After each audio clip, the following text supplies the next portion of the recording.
दोस्तों yes bank की बात करें स्टॉक के अंदर कल बहुत ज़बरदस्त गिरावट और हुई है। स्टॉक लगातार नीचे आ रहा है। इसके पीछे वजह क्या बन रही है? स्टॉक पहले काफ़ी शानदार दौड़ा और अब नीचे आ रहा है।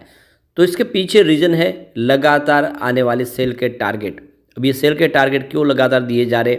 क्या इसके पीछे कोई रणनीति है जिसके तहत इसकी प्राइस को नीचे लाने की कोशिश की जा रही है? क्योंकि रिटेल इन्वेस्टर बहुत ज़्यादा पैनिक कर जाते हैं जब भी कोई ऐसी खबर आती है, उसके बाद में वो बिकवाली करने को दौड़ते हैं और बड़े फंड हाउस इस मौके का फ़ायदा उठाते हैं। तो क्या इस समय यस बैंक से निकल जाना चाहिए? क्या वाकई में जो सेल के टारगेट दिए जा रहे हैं वहाँ तक स्टॉक जा सकता है, या फिर एक तरह से फंसाने की यहाँ पे कोई भ्रमित करने की चाल दिखाई दे रही है? इन सारी बातों को समझने की कोशिश करेंगे।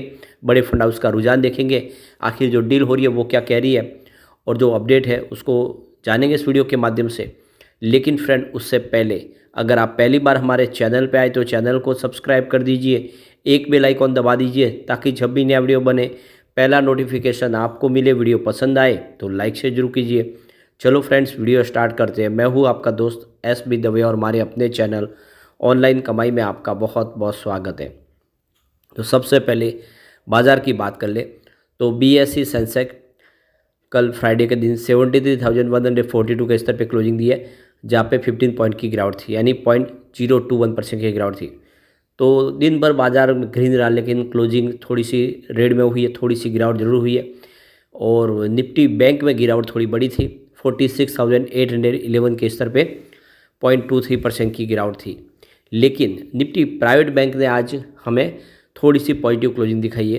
तो देख लो कि 23,430 के स्तर पे 0.35% की तेज़ी थी, या कह सकते हैं कि बिल्कुल फ्लैट क्लोजिंग दी है, लेकिन यह है कि कम से कम ग्रीन थी।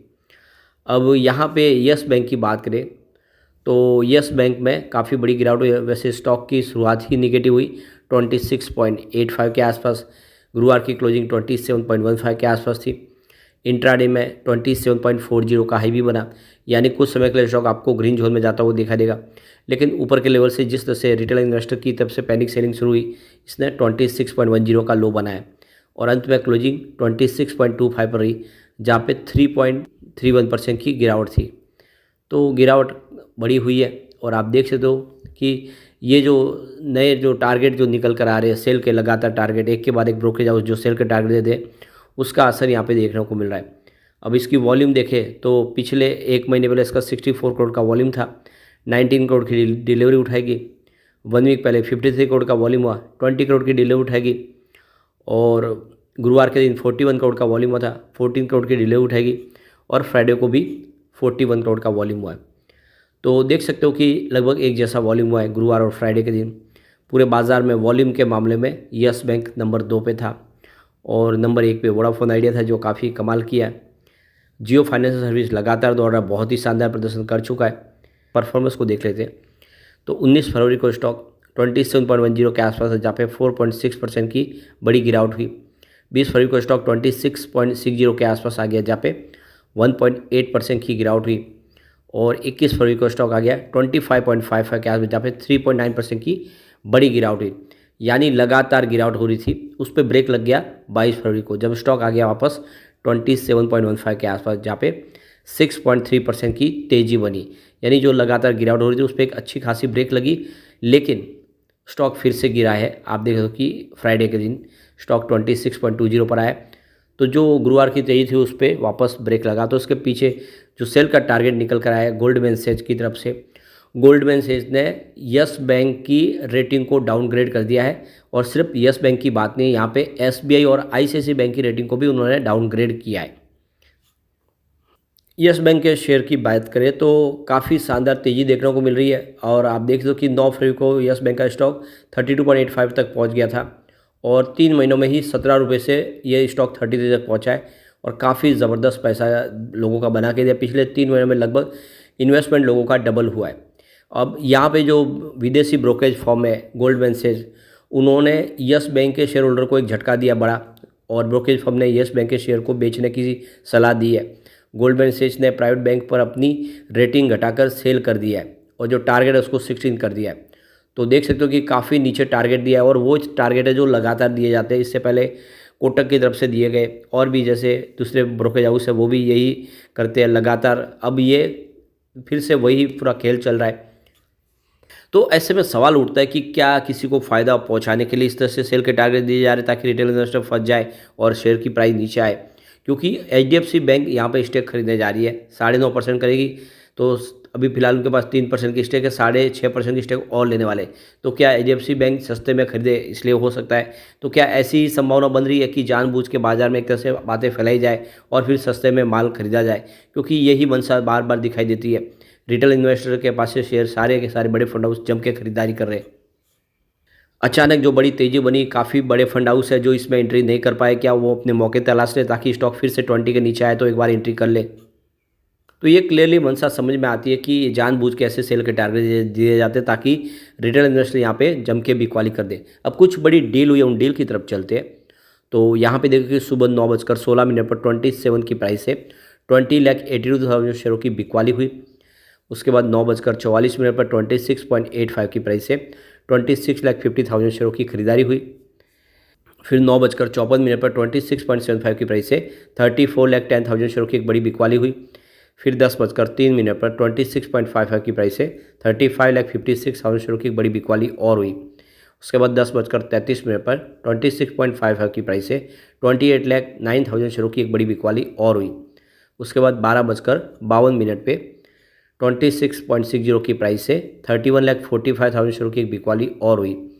फिर 2:09 पर 26.60 की प्राइस से 20,31,000 शेयरों की एक बिकवाली और हुई। तो फिर 2:13 पर 26.40 की प्राइस से 58,23,000 शेयरों की बड़ी बिकवाली हुई। तो ये क्लियरली आप समझ सकते हो कि जम के बिकवाली हुई आज। इसमें जो डील है खरीदारी की वो एक ही है, बाकी सारी बिकवाली की है। तो कुल मिला के देख सकते हो कि माहौल निगेटिव बना है और इसके पीछे गोल्डमैन सैच्स का बड़ा हाथ है। वरना जिस तरह से गुरुवार को अच्छी तेज़ी बनी, फिर से आज तेज़ी की संभावना बन सकती थी, लेकिन ऐसा हुआ नहीं। और येस बैंक के साथ ही हमेशा लगातार होता है, चाहे भले येस बैंक कितनी भी शानदार प्रदर्शन करे, कितने भी अच्छे रिजल्ट दे। अब यहाँ पे देख ही सकते हो कि एफआई इसमें ऑलरेडी ज़बरदस्त निवेश अपना बढ़ा चुके हैं। सितंबर में उनकी 23.39% की होल्डिंग थी, जो दिसंबर बढ़ के 23.79% हो चुकी है। यानी क्लियरली दिखाई दे रहा है कि एफआई ने अपने इन्वेस्टमेंट को दिसंबर क्वार्टर में बढ़ा दिया है। इसके अलावा यहाँ पे डीआई ने भी अपनी होल्डिंग को बढ़ाया है। 4.74% की होल्डिंग थी सितंबर में, जो दिसंबर में 4.75% हुई है। तो बड़े फंड हाउस का निवेश भी बढ़ा, भले ही थोड़ा लेकिन बढ़ा हुआ दिखाई देगा। म्यूचुअल फंड की होल्डिंग अनचेंज है, 0.14% के आसपास है, जो सितंबर में थी और दिसंबर में अनचेंज रही है। तो जो शेयर कम हुआ वो है जनरल पब्लिक के, 71.87% की होल्डिंग थी सितंबर में, जो घट के 71.46% पे आ गई है। तो क्लियरली आप समझ सकते हो कि रिटेल इन्वेस्टर के बाद जो शेयर है वो लगातार बड़े फंड हाउस और एफआई खरीद रहे हैं और इसलिए जानबूझ के इसके टारगेट दिए जाते हैं। तो इस टारगेट के फेर में आपको नहीं पड़ना चाहिए और आपको इसमें निवेश को अपना बनाए रखना चाहिए। आने वाले समय डेफिनेटली आपको इसमें शानदार तेजी बनेगी। कुछ बड़े म्यूचुअल फंड ने जमकर खरीदारी की, उनको देख लेते हैं। तो ये जनवरी के लेटेस्ट आंकड़े हैं। Motilal Oswal Nifty mid cap 150 index ने यहाँ पे 20.65 करोड़ का इन्वेस्टमेंट किया। उन्होंने अपनी होल्डिंग को और बढ़ाया। Nippon India ETF Nifty mid cap 150 ने भी 18.43 करोड़ का इन्वेस्टमेंट किया, उनकी होल्डिंग भी 3.52% बढ़ी है। Nippon India Nifty mid cap 150 index ने 17.34 करोड़ का इन्वेस्टमेंट किया, उनकी होल्डिंग भी 2% बढ़ी है। इसके अलावा Mirae Asset Nifty mid cap 150 ETF ने 9.75 करोड़ का इन्वेस्टमेंट किया, उनकी होल्डिंग भी 0.69% बढ़ी है। Motilal Oswal Nifty mid cap 100 ETF ने 6.67 करोड़ का इन्वेस्टमेंट किया, लेकिन उनकी होल्डिंग 3% के आसपास घटी है। ICICI Pru Nifty mid cap 150 index ने 5.01 करोड़ का इन्वेस्टमेंट किया है, उनकी होल्डिंग भी यहाँ पे 5.51% बढ़ी है। इसके अलावा SBI Nifty mid cap 150 index fund ने 4.75 करोड़ का इन्वेस्टमेंट किया है, उन्होंने 9.63% की अपनी होल्डिंग को बढ़ा दिया है। इसके अलावा ICICI Pru Nifty mid cap 150 index ने 4.43 करोड़ का इन्वेस्टमेंट किया है और उनकी होल्डिंग भी यहाँ पे 4.70% बढ़ चुकी है। Aditya Birla SL Nifty mid cap 150 index fund ने 2.53 करोड़ का इन्वेस्टमेंट किया, उनकी होल्डिंग भी 3.40% बढ़ी है। इसके अलावा मोतीलाल ओसवाल निफ्टी 500 फंड ने 1.82 करोड़ का इन्वेस्टमेंट किया, उनकी होल्डिंग भी 0.51% बढ़ी है। तो इन सारे म्यूचुअल फंड को अगर देखें तो सिर्फ एक बार आप ही जो होल्डिंग कम हुई है वो मोतीलाल ओसवाल की तरफ से हुई है। ओवरऑल बाकी जितने सारे म्यूचुअल फंड ने अपने निवेश को बढ़ा दिया है और ये भरोसा कर रहे इस समय येस बैंक के ऊपर। तो बिल्कुल आपको बिना डरे जितना डीप में मिले आपको खरीदारी करनी चाहिए। जिस तरह से ये बड़े बड़े बैंक निवेश कर रहे हैं, चाहे ICICI बैंक हो, SBI हो, निवेश अपना बढ़ा रहे हैं, आपको भी इन्वेस्टमेंट को बढ़ाना चाहिए, डरना नहीं चाहिए। आने वाले समय इसमें तेज़ी फिर आएगी। ब्रोकरेज हाउस की ये सारी ऐसी जो गलत भविष्यवाणियाँ होती है जिसकी वजह से प्राइस नीचे आती है, लेकिन फिर से इसमें रिकवरी अच्छी आएगी।